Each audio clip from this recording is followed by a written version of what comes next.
Pak Ferdi, pimpinan rapat RDPU hari ini, kawan-kawan Komisi 10,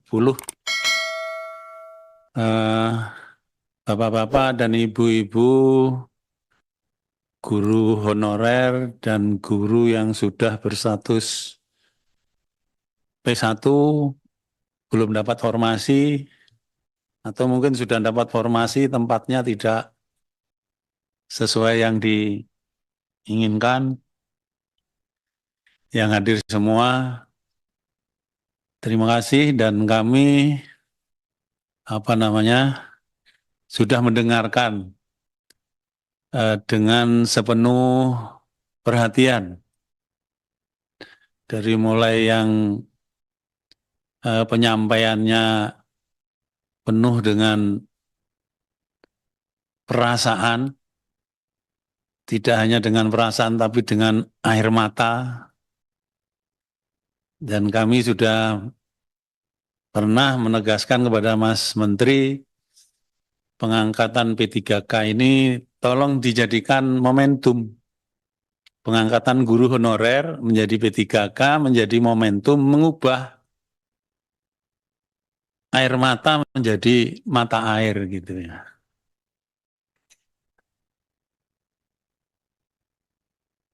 Mengubah dari air mata kesedihan menjadi air mata kebahagiaan.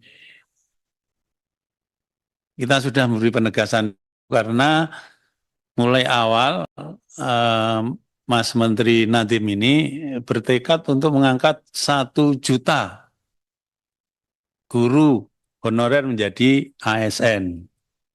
Nah, kami waktu itu menegaskan itu langkah yang bagus, itu program yang bagus untuk mengubah air mata kesedihan menjadi air mata kebahagiaan. Karena apa? Karena pemerintah itu berhutang budi sama guru honorer itu. Pemerintah belum bisa menyiapkan kekurangan guru sebanyak 1 juta sekian pada saat itu, tahun 2021-2022. Siapa yang mengisi kekosongan? Yang mengisi kekosongan adalah guru-guru honorer. Itulah sebabnya kemudian saya membuat istilah pemerintah berhutang budi pada guru honorer dan oleh karena itu ayo dibayar.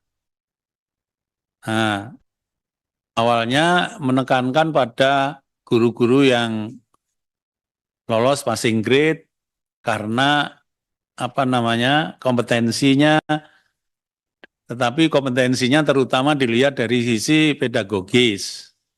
Padahal kompetensi tidak hanya diukur dari kompetensi pedagogis, tapi bisa juga kompetensi personal, kompetensi sosial.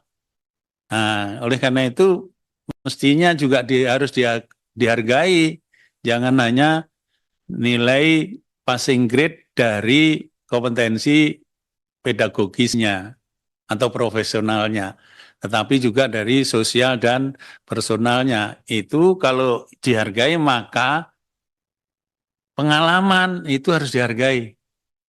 Kayak tadi sampai menangis-nangis, sudah 14 tahun, keluar masuk hutan, 1 jam harus naik sepeda motor, beli bannya sampai, ya itu kan karena passion toh.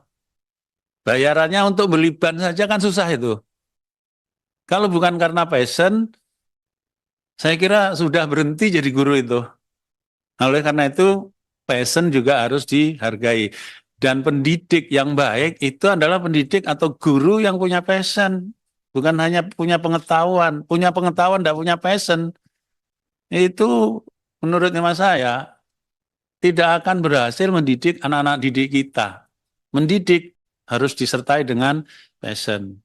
Catatan yang pertama itu. Jadi intinya kita sudah mendesak supaya Kemendikbud berusaha mengangkat kalau bisa sampai 1 juta dan sampai hari ini sekitar 640 yang sudah terangkat dan mungkin 640 itu walaupun ada masalah-masalah sedikit-sedikit penempatan dan lain-lain yang sebagian juga ada yang tidak manusiawi penempatannya, yang kemudian menggeser guru-guru negeri yang dari swasta juga merasa kehilangan guru seniornya, tetapi sudah terangkat. Nah, tahun ini ada angka lagi yang ingin diusulkan, kekurangan 419.000 sekian untuk diangkat. Tetapi sekali lagi hambatan yang dihadapi oleh Kemdikbud adalah formasi. Formasi lebih banyak ditentukan oleh daerah. Tapi ternyata saya mendengarkan dari apa yang disampaikan ini, daerah juga mempunyai beberapa alasan kenapa tidak bisa memberikan formasi. Yang pertama, yang saya dengar tadi, karena ada mapel mandatori yang harus dipenuhi dari Sleman ya. Sehingga kemudian guru yang kompetensinya di luar mandatori, kemudian meskipun sudah P1, tidak dapat formasi, betul. Kemudian yang Tulungagung, alasannya apa itu alasannya Tulungagung? Yang diterima hanya dari honorer yang negeri saja. Yang swasta tidak. Ini Tulungagung. Tulungagung mana itu? Bu Maisaroh.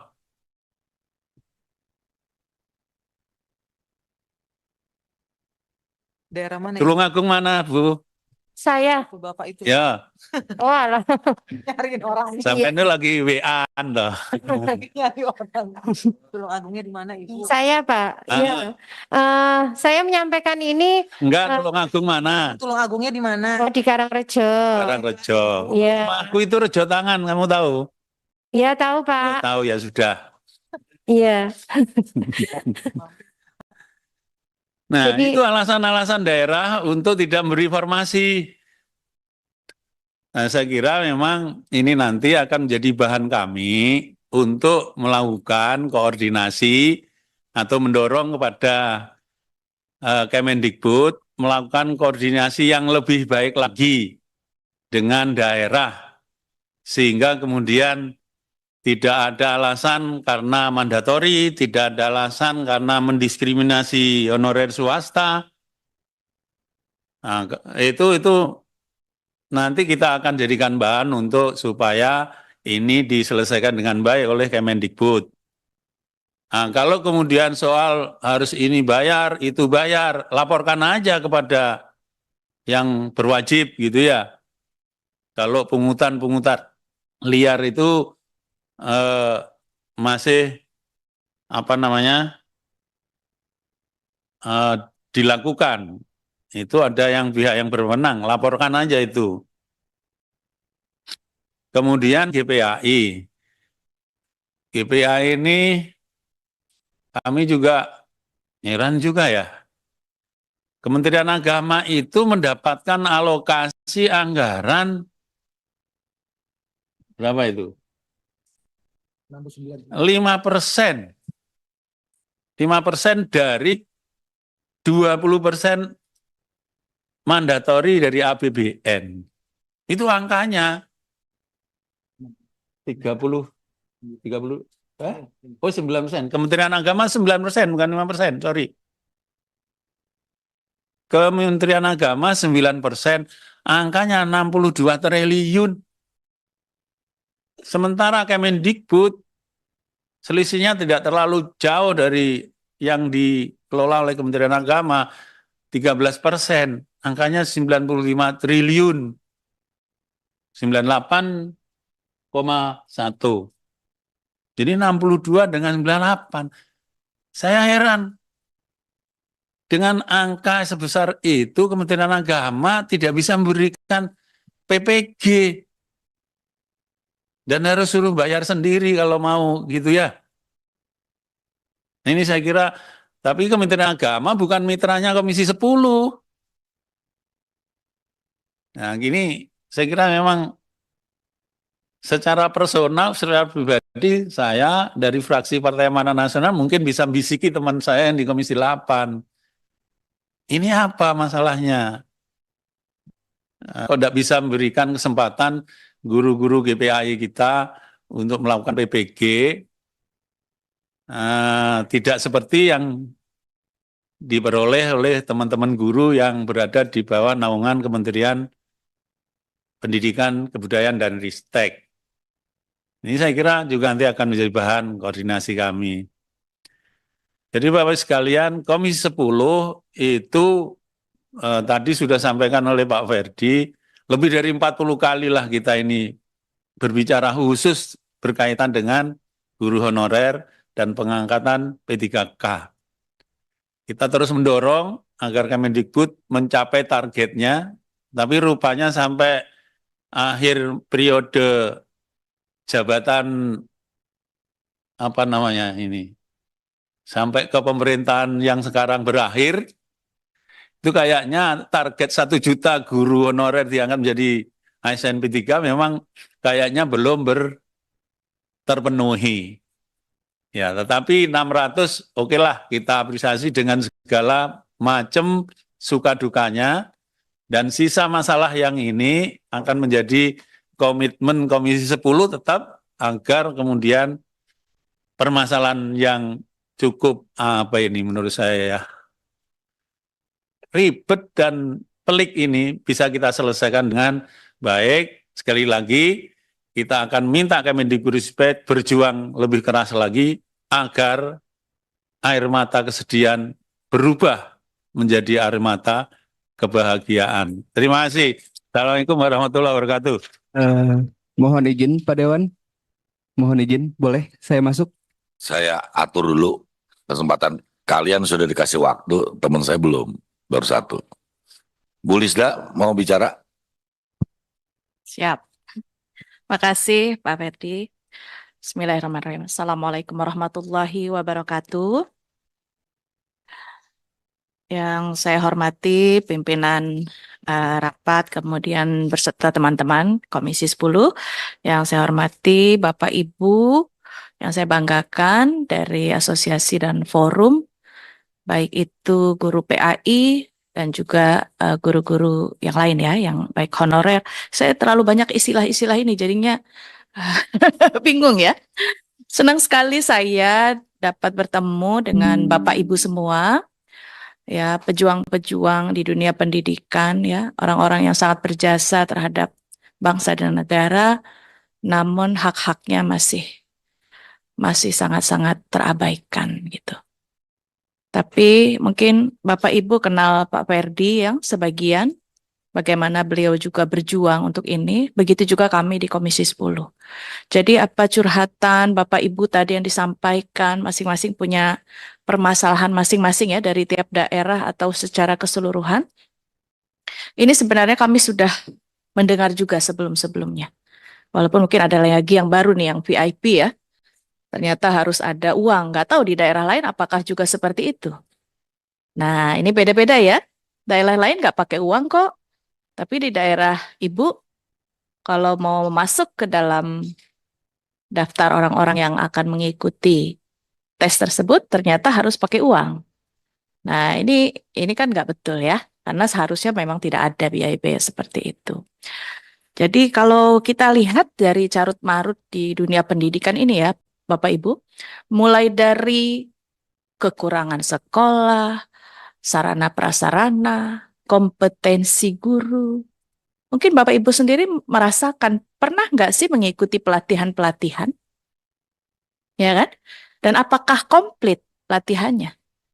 Ada kompetensi pedagogi, profesional, kepribadian, sosial. Sudah pernah belum mengikuti pelatihan itu semua? Ya, jangankan maaf yang honorer, yang ASN aja belum. Bagaimana kita bicara mau mendapatkan putra-putri bangsa yang berkualitas kalau gurunya sendiri tidak dibekali? Belum lagi ditambah guru masih mikir nih, ban bocor, ganti ban, ya kan? Besok makan apa? Bagaimana kita ini mau betul-betul fokus mendidik anak bangsa? Kalau kita melihat di luar sana Bapak Ibu ya, dari TK itu mereka yang mengajar profesor-profesor. Orang-orang yang sudah punya keahlian-keahlian lengkap. Gitu, dibalik dia ya. Kalau kita enggak. Saya sekarang mau tanya ya, honorer ini sebenarnya mereka adalah orang-orang yang memang sudah dari pendidikan guru semua. Semua, 100%. Ya, jadi bukan maaf ya, mungkin dari mana pendidikannya apa, kemudian ya daripada nganggur, kemudian jadi honorer di sini. Ada nggak yang seperti itu? Itu ya, sudah ada ya. Oke, baik. Itu udah alhamdulillah bagus. Cuma yang saya mau, sempat juga saya sampaikan kepada apa pada kesempatan pertemuan seperti ini, sebenarnya kita itu penerimaan ASN itu mau jalurnya itu dari mana gitu. Apakah melalui honorer dulu, kemudian menjadi P3K, kemudian menjadi ASN, ataukah honorer lanjut ke ASN, ataukah masuk kemudian dites, mungkin apa namanya, kayak magang dulu berapa tahun kemudian langsung jadi ASN, atau seperti apa gitu. Karena pengalaman saya, dulu saya pegawai BUMN, Bu, saya pramugari, jadi pada saat masuk, itu tuh kita dites, apakah kita pantas layak untuk menjadi pramugari atau tidak. Ada 8 tes, ya psikotesnya, penampilan, bahasa Inggrisnya, pengetahuan umum, dan lain-lain ya. 8 kali tes itu, kemudian baru setelah oke, ya kan, dites dari misalnya 1.000 orang. Saya waktu itu 6 orang yang goal sampai ke Jakarta, Pantohir. 6 orang inilah yang melanjutkan masuk waktu itu saya di PT Garuda Indonesia.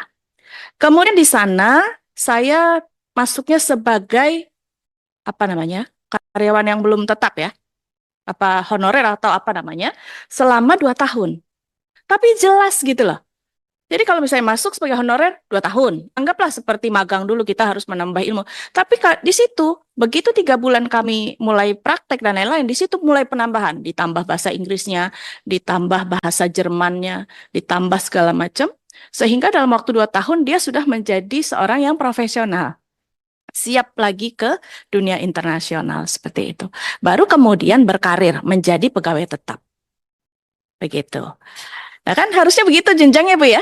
Kalau kita ini enggak kan, ada yang honor dulu, ada yang enggak pakai honor langsung masuk, ada yang honor sudah 30 tahun enggak diangkat-angkat, ada yang baru masuk sudah diangkat. Pusing gitu ya Bu ya. Saya bisa merasakan sekali apa yang Bapak Ibu rasakan. Tapi kami punya tanggung jawab di Komisi 10 ini untuk terus berjuang. Kita punya waktu mungkin tidak lama untuk periode yang sekarang.